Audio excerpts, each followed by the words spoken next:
Sudah dibilang, jangan tergesa-gesa. Ojo ke susu.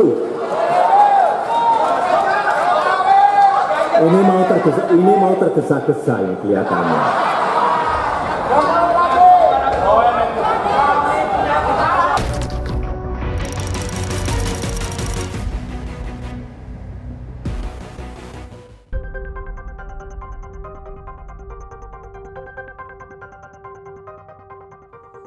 Ojo ke susu mungkin akan segera tercatat dalam Kamus Politik Kontemporer Indonesia setelah Presiden Republik Indonesia Joko Widodo alias Jokowi memperkenalkannya beberapa waktu lalu di hadapan para pendukungnya dalam acara Rakernas Relawan Pro Jokowi atau Projo di Magelang, Jawa Tengah. Nah, kepada para pendukungnya yang justru terlihat kesusu ingin Jokowi menemukan dukungannya terkait bakal calon presiden, Jokowi mengingatkan, "Mbok ya, ojo ke susu." Dalam bahasa Indonesia, ojo ke susu ini bernada imperatif, yakni permintaan agar jangan terburu-buru, khususnya terburu-buru dalam bertindak. Salah satu pesannya, pikirkan akibat buruk yang mungkin akan ditimbulkan. Ya benar, peringatan itu lebih ditujukan pada kemungkinan buruk. Tetapi, ojo ke susu ini yang kemudian menjadi benar-benar kesusu tanpa perlu berpikir akibat buruknya setelah Bos Nasdem Surya Paloh mendeklarasikan Anies Baswedan sebagai bakal calon presiden di saat pendaftaran Capres-Cawapres masih terbilang setahun lagi. Ya, berakibat buruk itu boleh jadi berupa mundurnya sejumlah pentolan Nasdem dan konsekuensi dipelorotnya 3 menteri Nasdem yang masih enak-enak duduk di kursi empuk kekuasaan ketika Surya Paloh sudah mendahului mencapreskan Anies, sosok yang di mata pemerintah adalah rival potensial.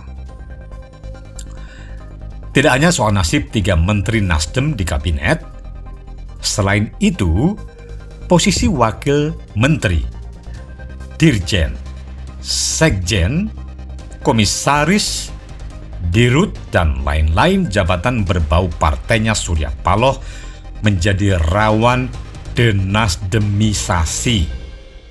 Ya, percayalah, apa yang dikatakan Rudy meminjam jargon iklan sebuah calon kecantikan masa lalu. Kesusu, ya, kesusu lainnya adalah deklarasi yang semula direncanakan 10 November 2022 ini bertepatan dengan Hari Pahlawan dipercepat menjadi sebelum 16 Oktober 2022, yaitu masa berakhirnya jabatan Anies sebagai gubernur. Perhitungannya, deklarasi saat menjabat atau on power lebih baik dari setelah menjabat alias off power. Cerdiknya, Surya Paloh ini hanya mendeklarasikan bakal calon presiden. Ini minus calon wakil presiden. Dan ini berakibat timbulnya jabatan kosong bakal calon wakil presiden bagi Anies yang sontak menjadi rebutan Demokrat atau PKS, 2 parpol yang berpotensi merajut koalisi dengan Nasdem. Bagi Demokrat, Agus Harimurti Yudhoyono atau AHY yang elektabilitasnya merayap naik tentu harga mati.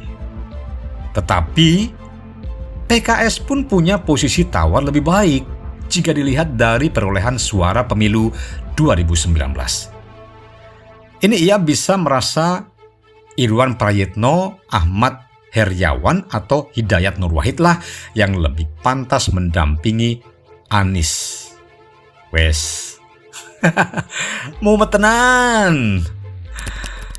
Yang terbaru, ya, kemarin salah satu pentolan koalisi Partai Kebangkitan Bangsa atau PKB juga terlihat kesusu dengan mengatakan bahwa Gerindra dan partai yang kini dipimpin Muhaimin Iskandar alias Caimin itu tidak akan menunggu putusan PDIP.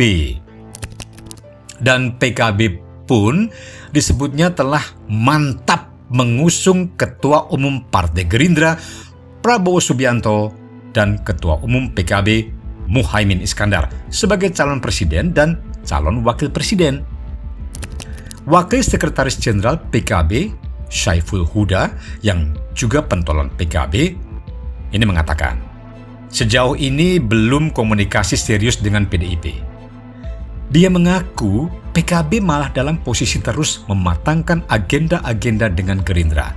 Ya, sampai hari ini perbincangan kita antara PKB Gerindra tidak ada figur lain selain dua figur ini, katanya. Nah, kalimat figur ini tentu saja merujuk pada nama Prabowo dan Muhaimin. Bahkan, Syaiful mengatakan, deklarasi Prabowo Muhaimin sebagai bakal calon presiden dan calon wakil presiden dilakukan sebelum tahun 2023 dengan mengambil momentum akhir tahun. Mengapa PKB kesusu?